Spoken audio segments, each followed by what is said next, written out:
जब हम तशाहुद क़ादा अखीरा उसको कहते हैं, आखिरी अत्ताहियात में बैठेंगे तो एक तरफ सलाम फेर के दो सजदे करते हैं। इन सजदों को कहा जाता है सजदा सहव। ये वाजिब की तलाफ़ी के लिए होता है। अगर फ़राइज़ में से कोई फ़र्ज़ रह गया, ये जो अभी 7 फ़र्ज़ गिनने लगे हैं, इनकी तफसील भी इंशाअल्लाह हम सुनेंगे। इन फ़राइज़ के अंदर कोई एक फ़र्ज़ भी नमाज के अंदर रह गया तो नमाज नहीं होगी। जो सबसे पहले आज हमने जिसको सीखना है वो है तकबीर तहरीमा, दूसरा है क़याम, तीसरा है किराअत, चौथा है रुकू और पांचवा है सुजूद, छठा है क़ादा अखीरा और सातवां है जनाब खुरूज बिस्सुन्ही। इंशाअल्लाह हर एक की वजाहत अपनी अपनी जगह पर आएगी। तकबीर तहरीमा क्या होता है? तकबीर आप समझते हैं, जिस तरह बोला जाता है नारा तकबीर अल्लाहु अकबर। तकबीर का मतलब होता है अल्लाहु अकबर कहना। तहरीमा का मतलब होता है जो हराम करने वाली हो। वो तकबीर जो बंदों के ऊपर बाज़ चीज़ों के हराम करने का ज़रिया बनती है, उस चीज़ को कहते हैं तकबीर तहरीमा।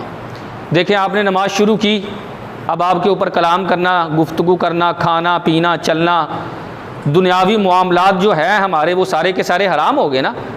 अब आप नहीं कर सकते भाई कि नमाज के अंदर जो है आप कहें कि कलाम करना है, नमाज के अंदर ये है जनाब ये आप कहें कि खाना पीना भी बराबर जारी रहे, मामलात दुनिया भी जारी रहे और मैं नमाज भी पढ़ लूँ, तो ऐसा नहीं है। पहला फ़र्ज़ ही आप जब अदा करने के लिए हाथ उठा रहे हैं, उसका नाम ही तकबीर तहरीमा रखा है कि आपको समझ आ जाए अब दुनियावी मामलात से मैं कट ऑफ होकर रब की बारगाह में हाजिर हो रहा हूँ। इसलिए सूफिया किराम फरमाते हैं तकबीर तहरीमा ऐसे हाथ उठाकर कही जाती है ना।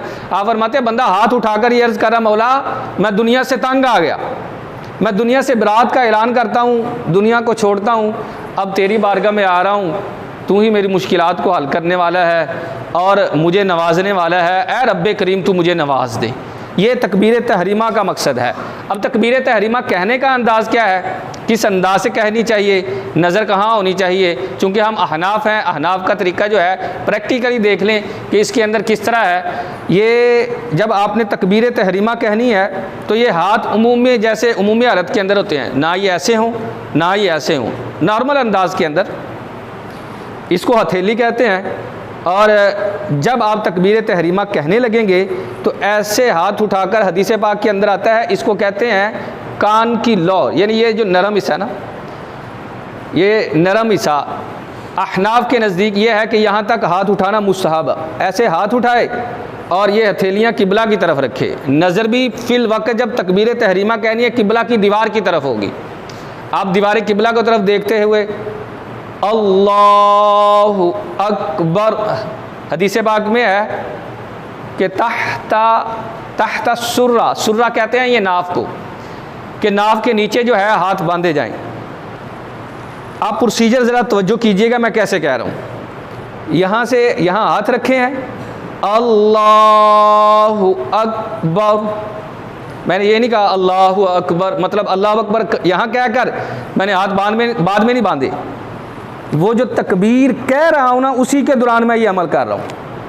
तकबीर कहते हुए मैं क्या कर रहा हूँ, ये देखें अल्लाहु अकबर। इसी ये तकबीर आते इंतिकाल कहलाती हैं। वैसे ये तो पहली तकबीर जो है ये तकबीर तहरीमा है, रुकू से उठना, सजदे में जाना। तकबीरात के बारे में ये जहन के अंदर बिठा लें कि तकबीरात इंतिकाल के उस मरहले के अंदर ही आपने अदा करना है। जैसे आप रुकू के अंदर जाने लगे हैं तो अब ये नहीं कि रुकू की तकबीर पहले कह लें, रुकू में बाद में जाए, नहीं, अल्लाहु अकबर समी अल्लाहु लिमन हमिदा।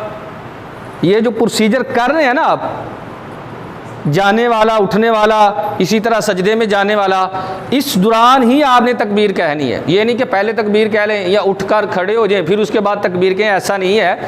इसी दौरान आपने तकबीर कहनी है। तकबीर तहरीमा मैंने बताया फ़र्ज़ है, इसका अंदाज़ा आपने सुन लिया कि इस तरह जो है करना है और हाथ इस तरह बांधने हैं। अब आप आगे हैं जनाब इमाम के साथ नमाज़ पढ़ने। बस औक़ात क्या है कि आप नमाज के अंदर ही खड़े हैं, पहली साफ में खड़े, इधर से इमाम ने अल्लाहु अकबर कहना है, आपने साथ ही कहना है। लेकिन इस चीज़ का ख्याल रखिए, लफ्ज़ अल्लाह आपने इमाम के साथ कहा, लेकिन अकबर अगर इमाम से पहले ख़त्म हो गया तो आपकी नमाज ही शुरू नहीं हुई, क्योंकि अभी तो इमाम की नहीं शुरू हुई, तो आपकी कैसे शुरू हो सकती है ना। अल्लाहु अकबर ख़त्म होगी, ये तकबीर ख़त्म होगी तो तब इमाम की नमाज शुरू होगी, लेकिन आपका अकबर पहले ख़त्म हो गया तो जिसकी इक्तदा करनी थी उसकी अपनी नहीं शुरू हुई, तो आपकी कैसे शुरू हो सकती है। उसकी बाद में शुरू हो, आपकी पहले शुरू हो, फिर आप भी इमाम बन जाएंगे गोया कि। ऐसे है कि आपकी नमाज ही नहीं होगी। जब इमाम का अकबर ख़त्म हो तो उसके बाद आपका अकबर ख़त्म होना चाहिए भाई, पहले ख़त्म नहीं होना चाहिए। इसके अंदर ये भी ख्याल रखा करें। इसी तरह रुकू, आप बाहर से तशरीफ़ लाए, इमाम साहब रुकू के अंदर हैं, आते ही आप कहते हैं यार वो रकत मिल जाएगी, कहीं निकल ना जाए।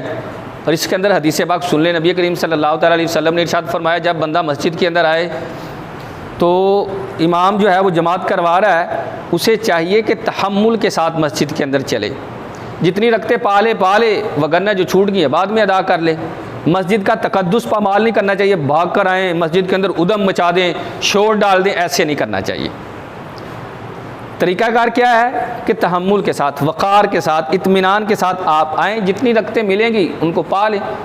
भाग कर आएंगे तो क्या होगा, मस्जिद का तकद्दुस पामाल होगा। ये अल्लाह का घर है, इसका तकद्दुस पामाल आहिस्ता आहिस्ता आराम से आना चाहिए। अब इमाम रुकू में है, आप बाहर से आए, वुज़ू किया हुआ है, तो जनाब आप आकर अल्लाहु अकबर, नमाज नहीं होगी।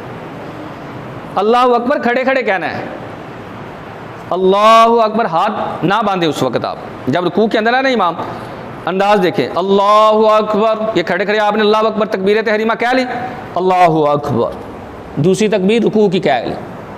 अगर आपने एक ही तकबीर कही है और तकबीर तहरीमा उस वक़्त ख़त्म हुई है कि जब हाथ बढ़ाएं तो आप घुटनों तक चले गए, गोया आप रुकू में चले गए, आपने तो क़याम किया ही नहीं, आपकी नमाज नहीं होगी भाई। फ़राइज़ में से दूसरा फ़र्ज़ क़याम था, वो आपका हुआ ही नहीं, एक लम्हे के लिए भी नहीं हुआ, क्योंकि तकबीर तहरीमा तो भी आपने कही नहीं। इस तरह क़याम हो जाएगा, अल्लाहु अकबर, एक लम्हे के लिए क़याम पाया गया, तो आप दूसरे में जब रुकू में चले जाएंगे। अब मसला ये आ जाएगा कि आपको रकत मिली है कि नहीं, लिहाजा खड़े खड़े तकबीर तहरीमा कहनी है, हाथ भी नहीं बांधने चाहिए, और दूसरी तकबीर कहकर आप रुकू के अंदर चले जाएंगे। अब देखना यह है कि आपको रुकू मिला है कि नहीं, क्योंकि रुकू मिलेगा तो रकत मिलेगी, अगर रुकू नहीं मिला तो आपको वो रकत भी नहीं मिली।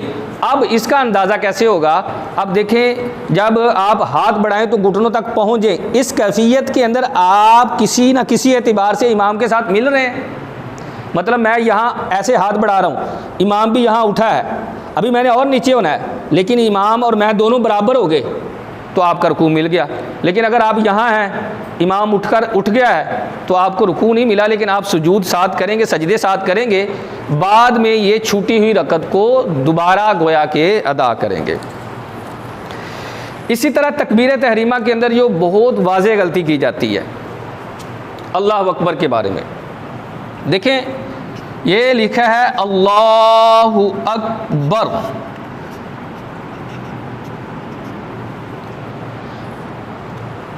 इसको इसी तरह पढ़ना है। अगर किसी ने इसका अंदाज़ बदल दिया, ये इसको हमज़ा कहते हैं, अलिफ को हमज़ा कहते हैं, अल्लाह यानी लफ्ज़ अल्लाह के ये जो अलिफ या हमज़ा है इसको लंबा कर दिया, अल्लाहु अकबर, नमाज ही नहीं होगी, माना ही गलत हो गया। अगर जानबूझ के कहा तो बंदा दायरा इस्लाम से खारिज हो गया, काफिर हो जाएगा, माना ही इतना बुरा बन जाता है। उमूमी तौर पर जो मुकब्बिर होते हैं ना, वो इस तरह करते हैं, अल्लाहु अकबर, आकबारियाँ, यानी तीन गलतियाँ देखें। इस पर खड़ियर का दाखिल कर दिया आपने, यहाँ इस तरह पढ़ लिया अकबर, या इस पर अकबर, किसी अंदाज से पढ़ा तो ये अंदाज गलत है, जानबूझ के पढ़ा तो मैंने आपको बताया बंदा दायरा इस्लाम से खारिज हो जाएगा भाई। ये तकबीर तहरीमा है, जैसे अल्लाह ताला का प्यारा नाम है उसी प्यारे अंदाज से इसको अदा करना है। आप यहाँ खड़ी हरकत दाखिल कर देंगे, यहाँ खड़ी हरकत दाखिल कर देंगे, या अलिफ उसके बाद बा के ले आएंगे तो माना बड़ा बदल जाता है। अल्लाह का माना ही नहीं रहता, उसके माने के अंदर बहुत ज़्यादा तब्दीली आ जाती है। मैंने बताया ना कि अरबी का लफ्ज़ है, यहाँ ज़बरजे से बंदा कहाँ का कहाँ चला जाता है कि अनआमता की बजाय आपने अनआमतु पढ़ा तो बंदा दायरा इस्लाम से खारिज हो गया। एक पेश ही आई है, ज़बर की जगह आपने पेश पढ़ दी। अनअमता था सूरतुल फातिहा के अंदर, अनअमता अलैहि, तो मैंने पढ़ दिया जी अनअमतु, तो माज़अल्लाह बंदा जिस तरह इस्लाम हमें बता रहा है ना, हम अजमी हैं, हमें माना से इतनी मतलब समझ बूझ नहीं होती कि इसका क्या माना आ रहा है, फिर कैसे आएगा। तो वो जब आप खड़ी हरकत को दाखिल करेंगे तो माना ही फासिद हो जाएगा, माना फासिद हो गया तो आपकी नमाज ही नहीं हो रही भाई। लिहाजा इसके अंदर तलफ़ुज़ के अंदर बिलखुसूस जो है वो ख्याल फरमाया करें। और कोई ऐसा बंदा हो जो तलफ़ुज़ पर कादिर ही नहीं, जैसे गूंगा है, तो सिर्फ दिल के अंदर ही अल्लाह अकबर कहकर वो इशारे से नमाज़ पढ़ लेगा, उसकी नमाज हो जाएगी।